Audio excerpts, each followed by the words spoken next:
Second Amendment showdown. California bans Glock handguns in major challenge to gun rights. I mean, this is totally anti-constitutional what they're doing here. You can't just ban handguns because you don't like them. I mean, we have something called the Constitution that says we have the right to bear arms, unalienable or unalienable. They say unalienable, but really is alienable rights to bear arms. So this is totally against the Constitution. The Supreme Court, not even the Supreme Court. Hopefully, California's Supreme Court, their highest court in California, will shoot this down because it's totally anti-constitutional. So we're going to talk about it. But before we get started, go ahead and hit that like button. Share this out so we can get this information out there. Subscribe if you're not already a subscriber. And hit that alarm bell so you know when I'm putting out new stuff. Also, check out my link tree in the description. There's a link to my Patreon. That's where I talk about things that I can't talk about here. There's also a link to my Instagram and my X account, so follow me there as well. All right, so let's get into this news. Now, this comes from Zero Hedge, my second article of the day from Zero Hedge. And they report that California Governor Gavin Newsom has signed the long-anticipated Responsible Gun Manufacturing Act, Assembly Bill 1127, a law that may trigger a major challenge under the Second Amendment.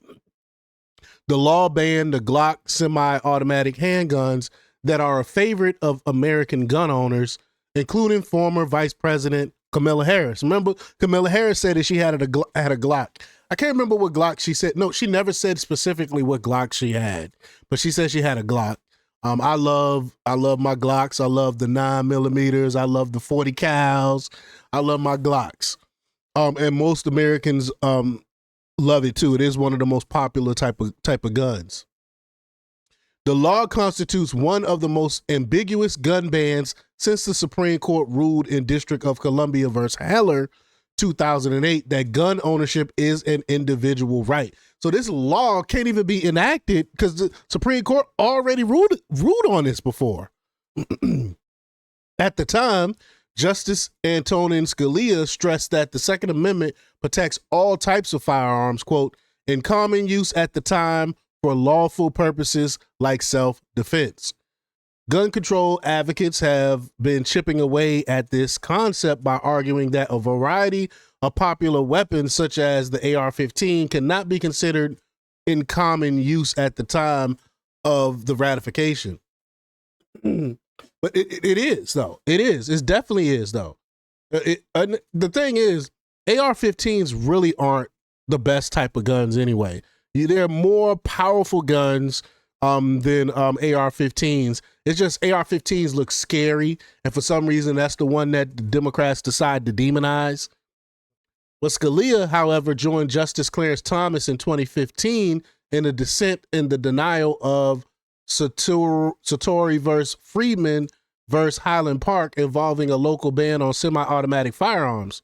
Thomas wrote that, quote, several courts of appeals have upheld categorical bans on firearms that millions of Americans commonly own for lawful purposes, and that such rulings are non-compliance with our Second Amendment precedents.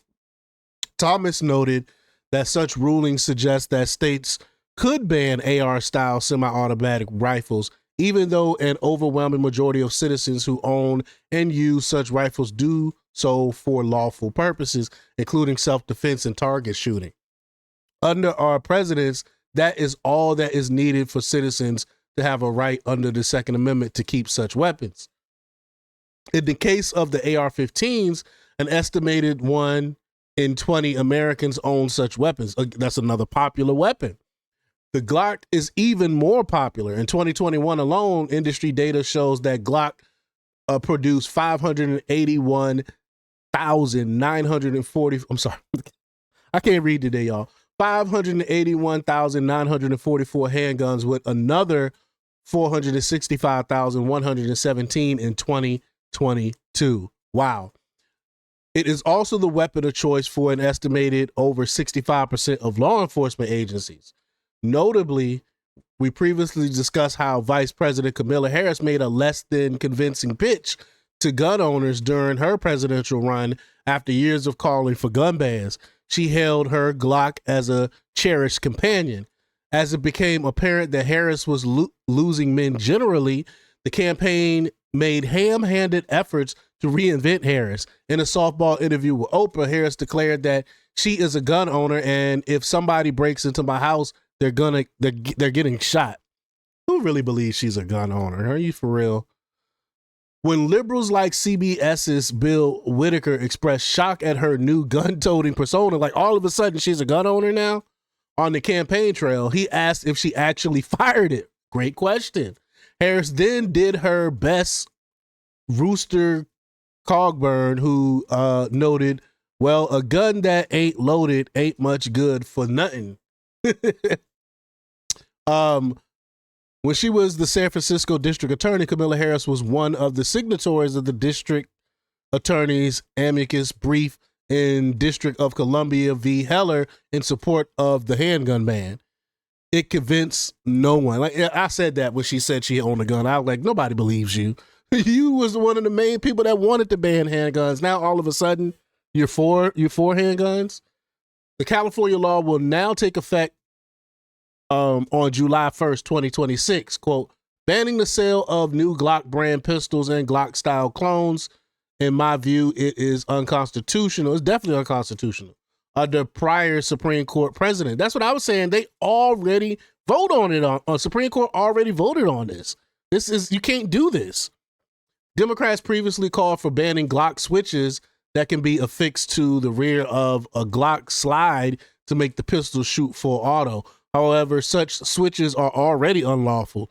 They are now going after the gun itself, confirming the objections of gun rights groups that such early bans were moves to lay the foundation to ban semi-automatic weapons generally. Of course, that was the move. We knew this was going to happen. That seems borne out by the language of the bill. The text of AB 1127 says, quote, a machine gun convertible pistol as any semi-automatic pistol with a cruciform trigger bar that can be readily converted by hand or with common household tools into a machine gun by the installation or attachment of a pistol converter as specified, and pistol converter as any device or instrument that, when installed in or attached to the rear of the slide of an automatic pistol, replaces the backplate and interferes with the trigger mechanism and thereby enables the pistol to shoot automatically more than one shot by a single function of the trigger. Any gun can do this. You can convert any gun to automatic if you really wanted to. It's not that difficult. And for real, you really don't need that. I mean, how hard is it to pull a trigger that's like really fast? How hard is it to pull a trigger really, really, really fast? You really don't need it for real. So it's ridiculous. They're using this as a way to ban handguns, like we've been saying over the years. The legislation makes repeated reference to any weapon that can be equipped with a pistol converter. Thus, even though the Glock switches are unlawful, criminals still use them, and thus the gun itself falls under this category as a machine gun convertible weapon. This is how they get you, these legalese. The Supreme Court has fueled these laws by repeatedly turning down review of bans. States like Illinois outlaw some of the most common used rifles and magazines in America. In Bevis v. City of Naperville, the Seventh Circuit overturned the district court's preliminary injunction against enforcement of the ban on the basis that the plaintiffs were unlikely to prevail. While various Supreme Court justices have expressed disagreement with Bevis, the court refused to take up the case. However, Justice Kavanaugh said that the court is likely to grant Katori in the next term or two. California may have just filled that pledge. So hopefully, I mean, I don't understand. This is totally anti-constitutional, totally unconstitutional. How do they get away with creating this law if the Supreme Court already voted on this and said you can't take away people's gun rights? They could continue to keep pushing these laws and pushing the Supreme Court to have to come out and speak out against this every single time. It's ridiculous. I don't think this bill is going to last long. It's definitely going to be challenged, we know. But y'all let me know what y'all think about this. Leave y'all comments down below.